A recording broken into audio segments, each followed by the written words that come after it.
Welcome back to the channel for another video. Thanks for tuning in.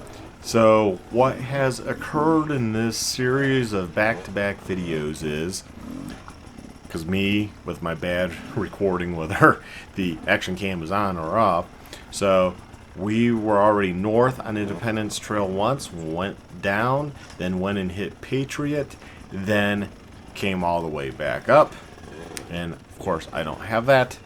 And then a guy's bike on Patriot Trail, actually two bikes, one got a hole in the radiator, but he was able to just, get out through self-made exit. I mean, you have to do what you have to do. The other guy's bike wouldn't start, so we were getting a jump box and possibly a spark plug to bring back. So that took a while on the north end, so we're going back.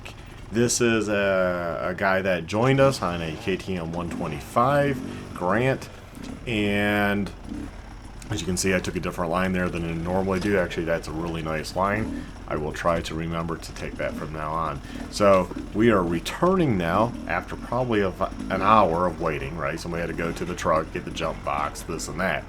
And then we're heading back south on Independence Trail. So at this time it's the second time down, and we were supposed to meet him at Patriot Trail. I'll just jump to the gist of the story right here because of my bad, whether it's on or off camera.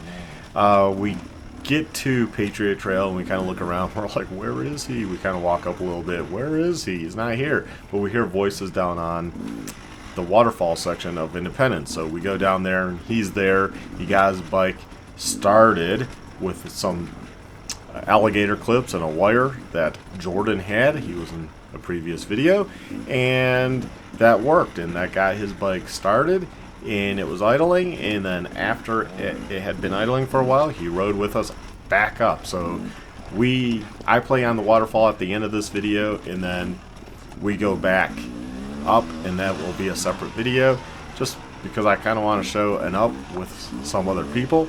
I think that'll be good, and I think people like watching when they're in the video, so kind of for friends, show them in the video so they can watch it and be like, hey, although I just passed Grant and now I am hauling butt. This video is a lot shorter too because camera issues, but I think you'll like the ending, so stay tuned. And I guess I'll just make commentary. I kind of know to go right there, and this section's always more high speed because these are pretty small rocks in considering how big boulders can be. So once you kind of know a line, you can kind of cruise through this section pretty quickly. And if you have your endurance up, yeah, you can flow through this. It's a nice trail, as I pointed out in the other videos. So just keep practicing. Practice makes perfect, right? That's what they say. So get the lines down. Of course, this is my home trail. Now, if I was to go hit some trail elsewhere, say in Dry Creek area of Montrose, because they have some rock crawling trails, well, I wouldn't really know what to hit. I wouldn't know the lines. I'd probably be pretty goofy, probably make wrong decisions, like, oh, there's a boulder in front of me, I can't get up that. But if you know the trail, you're on your own home turf, you got an advantage, which is nice, because when you show people around, you look like a pro, because they're like, oh my god, but it's just because they don't know the trail. So that's always fun, though, when you're with people that haven't ridden Independence Trail or Patriot Trail or any of our local trails, and they come along and they just are blown away. Grant did really good on that 125. He'll join us going back up Independence, so going from south to north.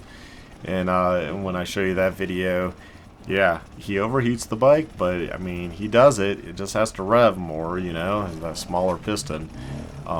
I personally like a 300. I don't know. Would I own something less as my primary bike?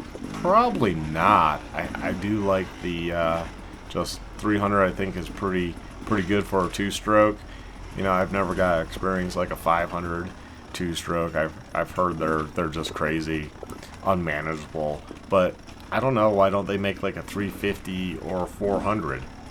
I mean, maybe that would be good. I do miss the torquiness of my 650R, the XR650R from Honda. I mean, that thing being a thumper, being huge, man, that thing just chugged along. And is it heavier than most modern dirt bikes? Yeah, but it's really not that heavy of a bike in terms of what people think, you know, when people think of a big engine like that. No, that bike was made to race.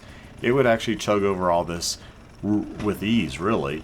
I mean, in stalling, you probably wouldn't typically stall as long as you're good with pulling in the clutch pretty quick.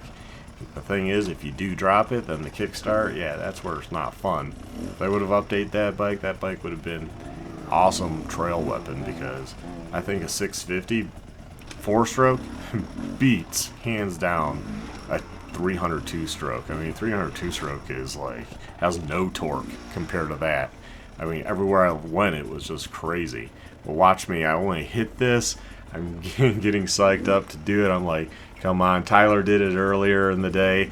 I can do it. Man, I can do that jump. I've done it in the past. Let's do it. I'm only getting older. Let's do this. And I'm like, okay, come on, just trying to psych myself. Michael comes over here. I'm like, what's he doing? Oh, there's a rock right in front of the tire, like a big one right there. I was like, oh, well, that explains why I'm bumping into it. So watch this, and you all take care, stay well, stay safe, my friends. Bye. Whoa! Turn off the throttle!